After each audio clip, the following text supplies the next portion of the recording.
This is the man of many names. Right now I'm representing my crew, the Black Opera. I am the Black Opera, and you're watching the Beat Shine.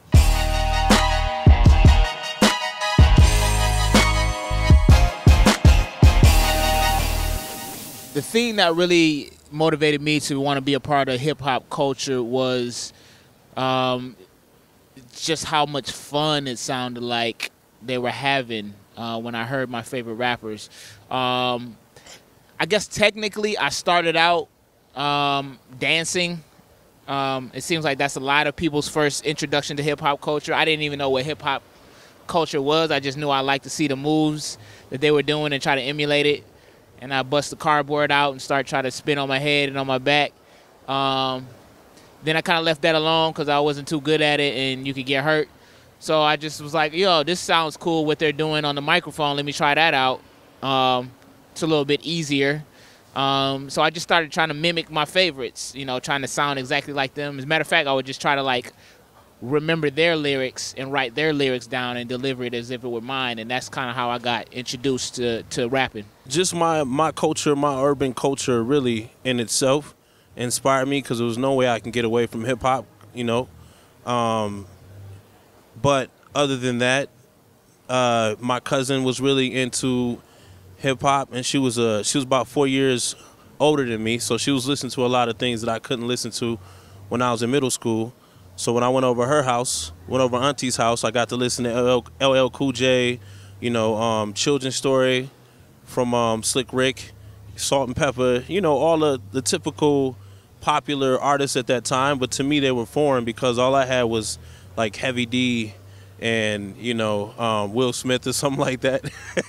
You know, I even had like Gerald Levert cassette. So when I went over there and I heard I'm Bad by LL Cool J, it was over with. It was like, they not feeding me the good stuff, you know. And when I heard, man, I still remember what I felt like when I heard Slick Rick for the first time. It was just like another world. It was like, what the hell is this? You know, like it was like watching a movie through my ears, like how visual his storytelling was. And I was like, this is what I want right here. So I snuck copies of that, put it in my Walkman. And when I was cleaning up the house doing my chores in like middle school, I'd be listening to that. As far as songs, I remember MC Breed's Ain't No Future in Your Frontin' was huge. Him also being from Michigan. I don't even think I knew he was from Michigan at the time. You know, I have roots in Michigan, so being there young and hearing that, it was just one of my favorite songs. And then I think later on I found out he was from Michigan. And just the breakdancing movies, even the corny ones, you know, Breaking 1 and 2, Electric Boogaloo, you know, that was the influence. My biggest influence really, though, back then was Michael Jackson. His dance moves, his music in general, but I think I wouldn't want to say he kind of led me to the dancing culture and the breaking and the b-boying, but kind of in a way he kind of did. One of the biggest impacts as far as hip-hop is concerned is when I told my auntie Jackie, that I wanted to rap, and she literally took me to an open mic. I was like in middle school, you know, it was like probably 7th grade or something like that, and I wasn't telling anybody that I was rapping. I was just doing poetry because I was kind of, you know, it wasn't really too many rappers in middle school saying that they rap. So I would do poetry, and I would recite the poetry during the holidays or whatever, stand in front of the family and feel special for a minute. But when I told her, I was like, man, I'm in love with hip hop, I want to be a rapper, she literally turned the car around and took me into an open mic. You know, I was underage, I wasn't supposed to be in there, and she was like, there's a stage right there, get on stage. You know, spit your raps. And I got up there and I spit my raps. It was some older people in there like, oh, he's kind of cool, he's kind of sweet. And that was it. That broke me in right there. When I started taking MCing more seriously, it really started with finding out that I had people who had similar interests. I'm also affiliated with a crew called Athletic Mic League, and we all went to high school together, and it really was like finding out, you know, that someone had a very weird kind of left field interest as you. You know, at the time when you're writing raps, you kind of wanted to keep it a secret because not too many people were doing it.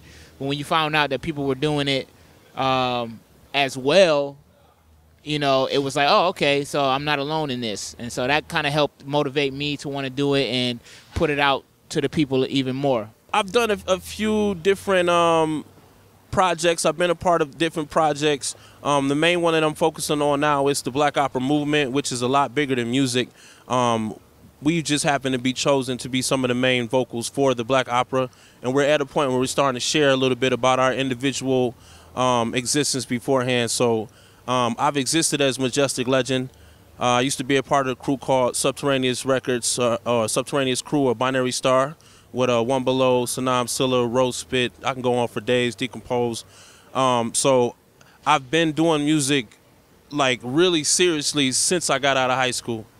So I literally like went from high school, skipped college, and went straight on the road. And I think that's why with what we're doing with the Black Opera, I think that's why it's working so well.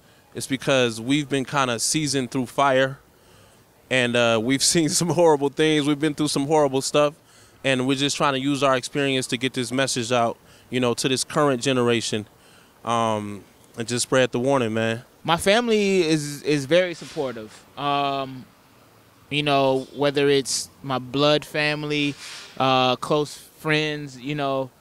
My mom's only thing was, I just want you to graduate from college. If you do that, you can do whatever you want to do. So I did it. I got her the degree for her. I really haven't used it yet. I hope I never have to use it. But yeah, ever since then, it's been all hip-hop music and doing community work and, you know, doing workshops based on hip-hop culture and writing and emceeing and the business side of it, you know, working with youth. You know, that's really a big part of what the Black Opera is about, which is why I'm so proud to be a part of that coalition is doing the workshop stuff based on hip-hop. But, yeah, as long as I got my degree, my mom was cool, everybody else was cool. My family was totally against it.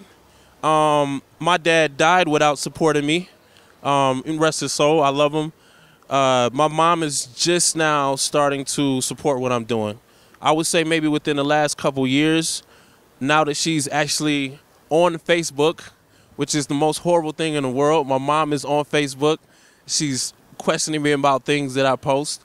But she's also seeing the feedback that we're getting from, you know, our individual acts, the workshops that we do in the middle schools and high schools, and with, you know, with the Black Opera. And she understands the need for me to express my truth and to be able to connect with the people who are, you know, active and becoming activists in this music culture.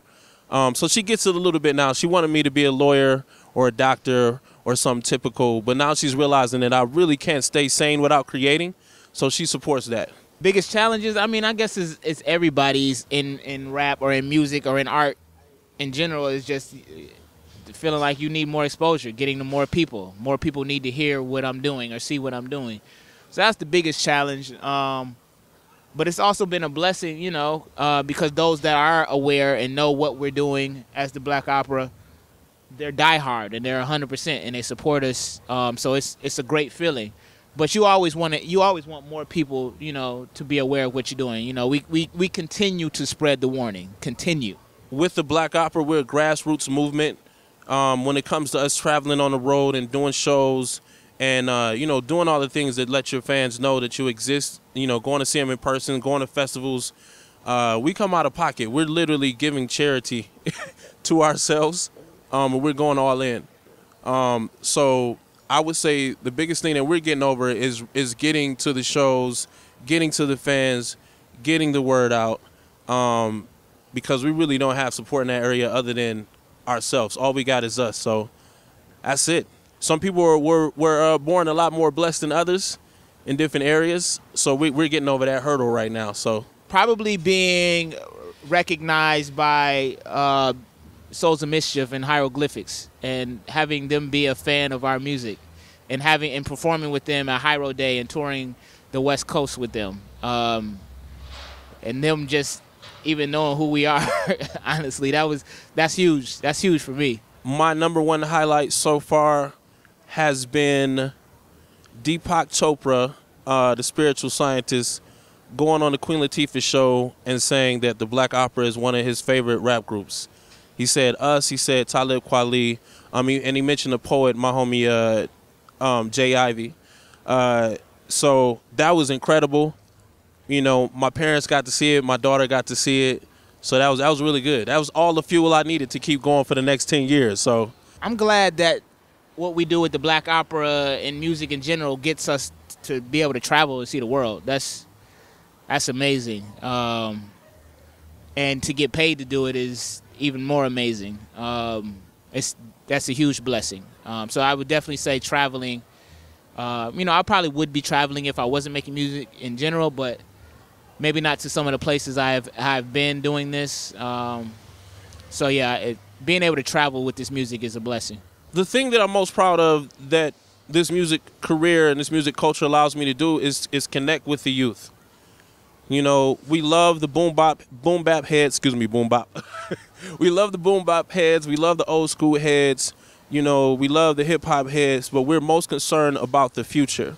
We are here to create the future. So our main focus is, you know, we do a lot of workshops and seminars, and you know, I have workshops within middle schools. The other main member, he works with high schoolers. So we're throughout our week, we work hand in hand and you know, genius to genius with the youth, and that's like the most important thing to us. You know, so when you hear our music and you hear certain songs and you hear how we're approaching certain things, just keep in mind that the goal is to get the message out to everybody, and we're finding the most hip-hop way to do it. But our approach will remain universal and evolving. We are ever evolving. I definitely want to leave an impact in my community where I'm based right now, which is out of Michigan. But I don't know. I just want people to recognize that what we're doing with the Black Opera is special and different and innovative and creative. And hopefully we can just inspire people to create more art and be more thought-provoking and left field and outside the box. That's very important for the Black Opera. I don't know if you can call this a legacy, but I would like for the people to remember that we are one. And I also would like them to have confidence in critically thinking for themselves. So it's really those two simple things. If you get anything from our music and from our movement, it's to know that you are in control of your decision. You don't have to be forced to an outcome. You don't have to be swayed by any political power or marketing geniuses. And also know that we're in this together. It doesn't matter what race, what color, what state, what class you're in.